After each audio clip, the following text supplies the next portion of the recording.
अहंकारी सरकारला गुडघ्यावर यावंच लागेल. रोहित पवार. राष्ट्रवादी काँग्रेस शरद पवार गटाचे आमदार रोहित पवार चांगलेच आक्रमक झाले आहेत. आज रोहित पवार यांनी भिवलकर कुटुंबियांना देण्यात आलेल्या भूखंडाची पाहणी केली.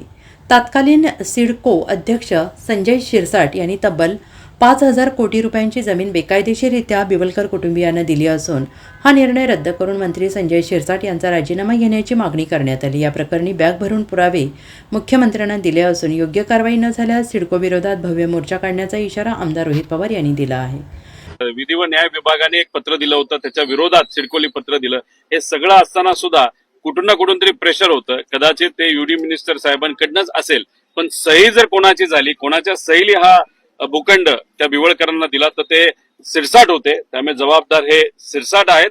त्यांनी सिडकोच्या सर्व अधिकाऱ्यांचे अहवाल ओव्हर रूल करून चेअरमन म्हणून त्यांनी एक जी सही केली होती, ती सही ही अन्यायकारक होती आणि भिवलकर परिवाराच्या बाजूली होती आणि इथं असणाऱ्या भूमिपुत्रांच्या विरोधात होती. म्हणून आम्ही त्यांना तिथं टार्गेट करत आहोत. इथं असणाऱ्या भूमिपुत्रांना विश्वासात घेऊन एवढं मोठं आंदोलन आम्ही सर्वजण उभं करू की सरकारला दुसरा कुठलाही पर्याय राहणार नाही. गुडघ्यावर त्यांना यावंच लागेल. त्यामुळे त्या दिवसाची वाट न बघता त्यांनी लवकरात लवकर संजय शिरसाटांचा निर्णय हा घेतलाच गेला पाहिजे असं आमच्या सगळ्यांचं मत आहे. Bureau report, SBN Marathi, Mumbai.